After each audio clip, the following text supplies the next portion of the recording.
Hello मित्रांनो, कसे आहात तुम्ही? तर नमस्कार, मी आहे शीतल. तर आजच्या या व्लॉगमध्ये तुमचं स्वागत आहे.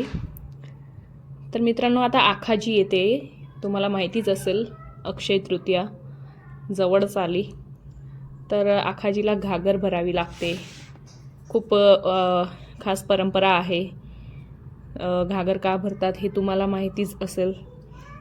तर आतापर्यंत हे काम माझे सासूबाई करत होत्या, पण आता त्या नाही आहेत, तर त्यांच्या नावाची घागर आता मी भरणार आहे. तर आखाजी आली की सगळ्यांच्या घरात एक वेगळीच आनंदाची वाईब असते. आणि आमच्याकडे एक असं खास ट्रेडिशन आहे सांजोरी बनवायची.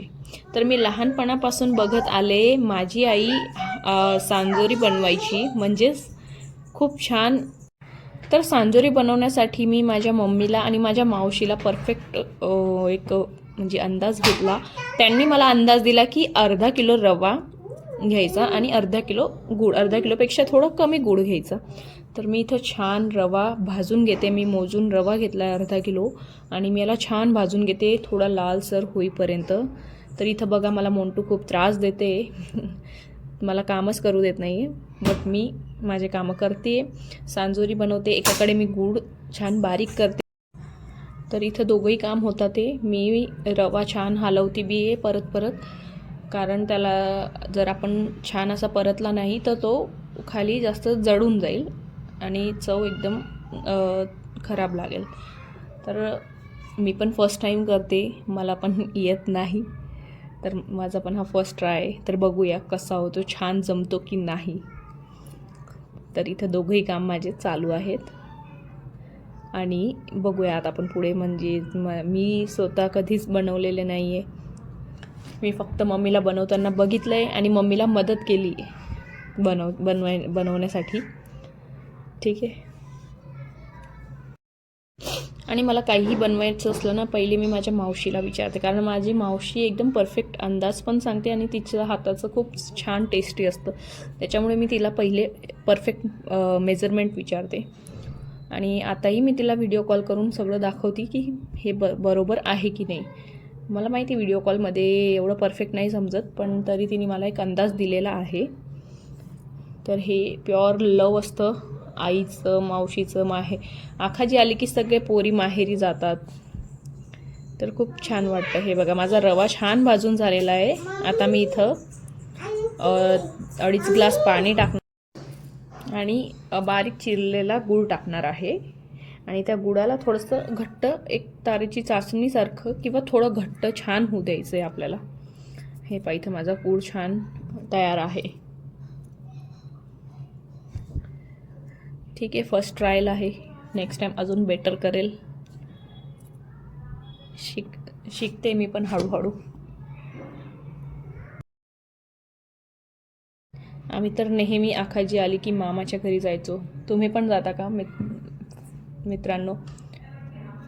आणि कशी असायची तुमची लहानपणाची आखाजी मला कमेंट करून नक्कीच सांगा.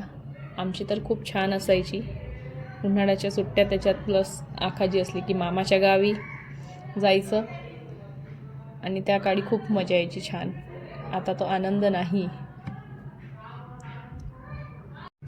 तर इथं माझ्या मावशीनी जेव्हा रवा बघितला किंवा माझ्या आईने बघितला, तर ते म्हणाले, आम्हाला असं वाटतं तू थोडा कमी भाजला आहे, तर अजून भाजून घे. तर मी परत रवा भाजायला ठेवला तिथं. इथं गुळाचं पाणी छान उकळतं आहे. तर मला पाण्याचा अंदाज येत नव्हता आणि इथं मी बघा त्यांना व्हिडिओ कॉल करून दाखवते हे होतं आहे की नाही, व्यवस्थित होतं आहे की नाही. माझी मम्मी पण आहे आणि माझी मावशी पण आहे, तर त्या मला प्रॉपर गाईड करता आहे. तर मी तसं, त्यांना असं वाटलं पाणी कमी, मी अजून पाणी ॲड केलं आणि छान उकळू दिलं त्याला. इथं रवा थोडा अजून लालसर भाजू दिला मी, फार जास्त नाही, नॉर्मल. तर इथं माझे फटाफट सगळे कामं चालू आहेत. आखाजी स्पेशल गोड पदार्थ आहे हा. तुम्ही सांजोरी खाल्ली आहे का? किंवा तुमच्याकडे काय म्हणतात या पदार्थाला, ते मला नक्कीच कमेंट करून सांगा. तर इथं मी मावशीच्या सांगितल्याप्रमाणे रव्यामध्ये गुळाचं पाणी टाकून त्याला छान कालवून घेतलं आहे. छान त्याला एकजीव करून घेतला आहे, मिक्स करून घेतला आहे. पण मला असं वाटत होतं कुठेतरी पाणी जरा जास्त झालं आहे, त्याच्यामुळे तो रवा थोडा असं एकदम मोकळा मोकळा झाला नाही आहे. तर त्यांनी मला सांगितलं त्याला 1-2 दिवस राहू दे तसंच आणि हलवत राहा कंटिन्यू, तर ते होईल म्हणे. तर मी रवा 2 दिवस छान मोरू दिला आहे आणि त्यानंतर मी सांजुऱ्या बनवायला घेतल्या आहे. तर चला आता आपण या रव्याला मोरू देऊ छान आणि आपण भेटूया 2 दिवसांनी.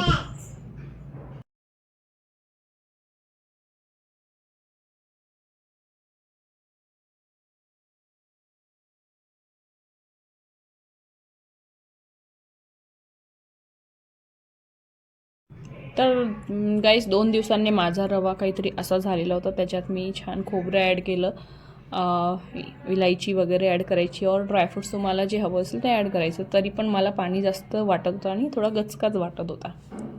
असा मोकळा झाला की तो छान अजून म्हणजे फुलतो तो छान, पण माझा रवा फुलला नाही असं मला वाटतंय, किंवा मी बारीक रवा घेतल्यामुळे तो फुलला नसेल कदाचित. तर ठीक आहे, फर्स्ट टाईम होतं माझं, चूक होऊ शकते. Next time I will try better. मी अजून छान ट्राय करेल. मुलांना खायलाही खूप आवडतं असलं काही. तर इथं मी छान माझ्या हिशोबाने शेप देऊन बनवत होती सांजरी. इथं मला फार काही व्हिडिओ स्वतः घेता नाही आला, कारण मी एकटीच होती बनवायला. तर बघूया आपण. इथं पोरं मला खूप प्रचंड त्रास देत होते, तर मी इथं 2 प्रकारचे काहीतरी सांजोरा शेप देऊन त्यांना बनवलं आहे. मी तुम्हाला आता दाखवते. तुम्ही बनवल्यात का सांजोऱ्या? मला कमेंट करून नक्कीच सांगा तुमची आखाजी कशी चालू आहे किंवा तयारी कशी चालू आहे. हे पाहून घ्या. मी इथं चाकूने कापते, कारण माझ्याकडे ते असं ते गोल गोल कापायचं असतं ना, ते नाही अवेलेबल. त्याच्यामुळे मी माझ्या हिशोबाने एकदम छान प्रयत्न केला आहे, ज्याचा मला स्वतःवर खूप प्राऊड फील होतो आहे. तर हे पहा, खूप छान कट करून खूप छान दिसतील.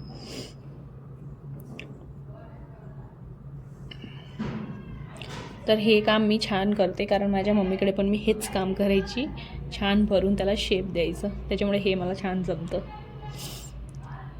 तर आता आपण तळून घेऊया. मी सगळ्या सांजऱ्यांना आधी झाकून ठेवलं होतं, एक छान सुती कपड्यामध्ये ठेवून वरून झाकून ठेवलं होतं. इथं तळताना माझ्याकडनं एक चूक झाली की माझ्याकडनं थोड्या जास्तच लाल झाल्या. तर मला पण वाटलं ते काही बरोबर आहेत, काही थोड्या जास्त लाल झाले आहेत. तर मध्यम आचेवर छान त्यांना होऊ द्यायचं. लाल नाही झाले तरीच आपण ते छान झाले पाहिजे कुरकुरीत. तर एवढी काळजी घ्यायची. झाल्यानंतर त्यांना छान थंड होऊ द्यायचं, नाहीतर ते गरम गरम नरम पडून जातात. तर चला गाईस, ब्लॉग आवडला असेल तर प्लीज लाईक, सबस्क्राईब, शेअर करा. तर आपण आता भेटूया नेक्स्ट ब्लॉगमध्ये. Bye bye.